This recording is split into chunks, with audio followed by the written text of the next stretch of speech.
Buenas noches, mi nombre es Judith Jenny Cortés Guadarrama, tengo 41 años, estudio a distancia la licenciatura de Derecho Internacional y conforme a la actividad que nos pide es contestar las preguntas.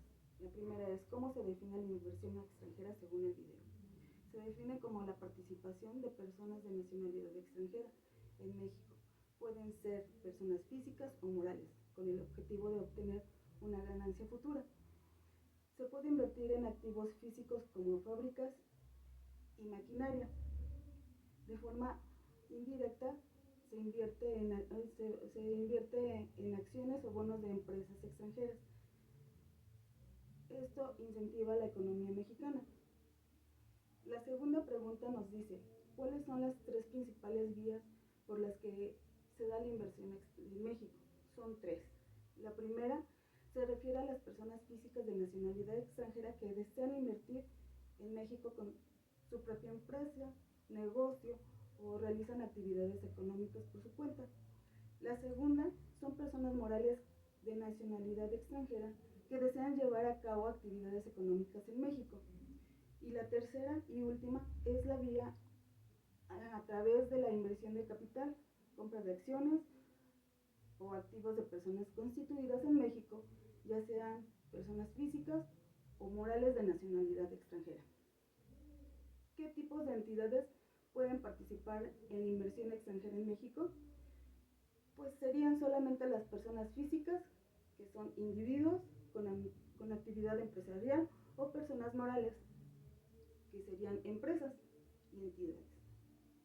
¿Qué son las actividades reservadas al Estado mexicano? Es una lista establecida en la Ley de Inversión Extranjera, que podemos encontrar en el capítulo 2 de las actividades reservadas, artículo 5, que incluyen la exploración y la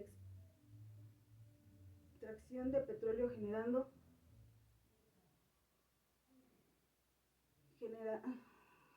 dentro del país, la generación de energía nuclear y emisión de billetes, entre otros. ¿Cómo afecta la inversión extranjera?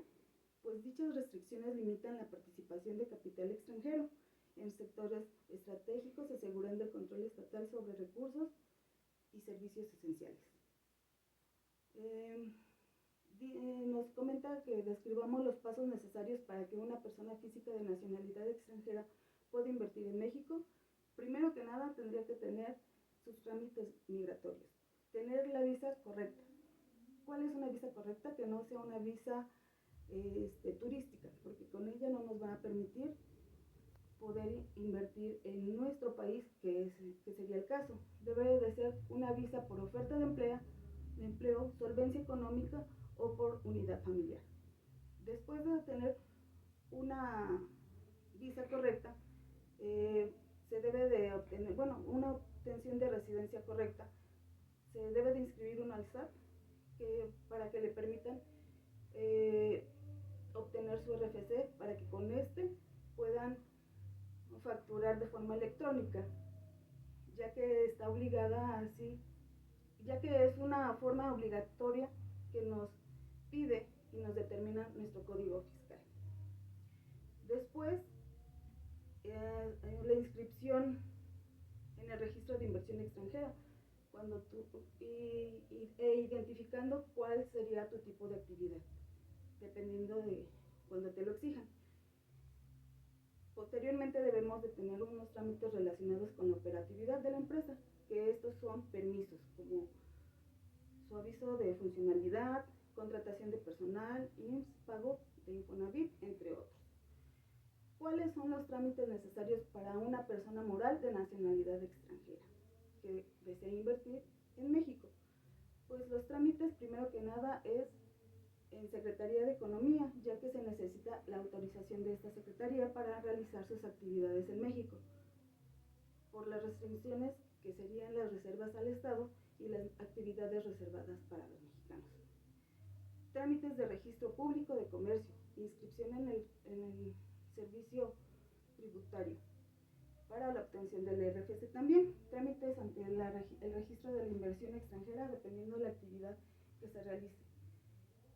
Y como la primera también,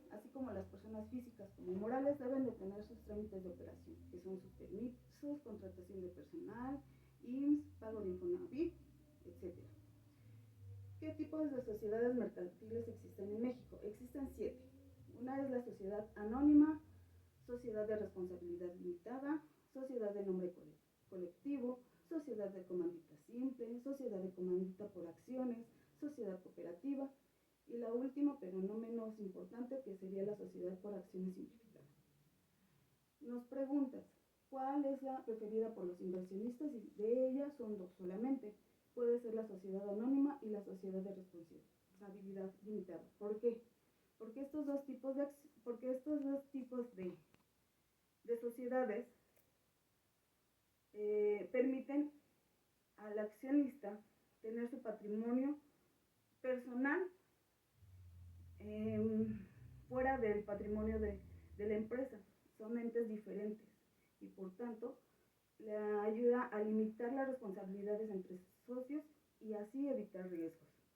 ¿Cuáles son las implicaciones fiscales y laborales que debe elegir una sociedad anónima o una sociedad de responsabilidad limitada para la inversión?